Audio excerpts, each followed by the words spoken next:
Protekle subote u Šapcu je odigrano 7. kolo play-offa rukometne Superlige, u okviru koga se Sloga sastala sa domaćom ekipom Metaloplastike. I u ovom meču Sloga je pokazala svoju dominaciju i želju za pobedom, ali se pred kraj meča odvijala prava drama na terenu. Zašto, čuli smo bivšeg igrača Metaloplastike Vuka Stevanovića. Do 45. minuta smo držali igru u svojim rukama. Trener Vuković ubacio jednog iskusnog igrača Mladena Ivanovića, koji on donio neku novu neku injekciju u svojoj ekipi.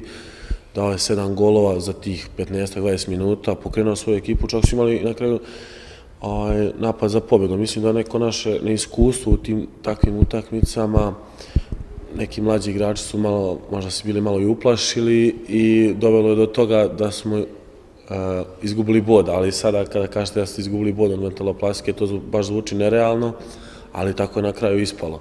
Igrali smo dobro, pokazali smo da možemo protiv svakog da igramo i mislim da je to put kojim treba da idemo. Ali već sutra Sloga dočekuje prvaka kada je regularno prvenstvo u pitanju Novosadsku Vojvodinu. Dolazi Vojvodina aktuelni šampion, uvek postoji motiv da se igra protiv tako jake ekipe, protiv ekipe koja igra Ligu šampiona. Mi ćemo dati sve od sebe da odigramo što bolje, nadamo se da možemo da pobedimo Vojvodinu. Što da ne, kod kuće pred svojom publikom mi možemo da igramo sa bilo kim. Čini mi se da je Vojvodina ostala jedina neporažena od Sloge, je li to tačno? Pa da, to je 4. utakmica, oni su nas jedini pobjedili 3 puta. Mislim, ako ne rečemo Spartak, s kojim smo igrali samo jednu utakmicu.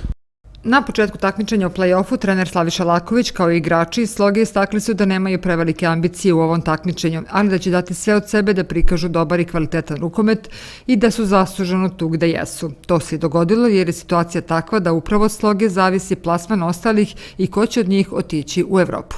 Cijele sezone Sloga iz Požege je jedno veliko iznenađenje, stvara velike rezultate i sada je došlo do toga da bukvalno mi odlučujemo gdje će se uzeti titula. Na početku play-offa smo i rekli da će se titula odlučiti u Požegi.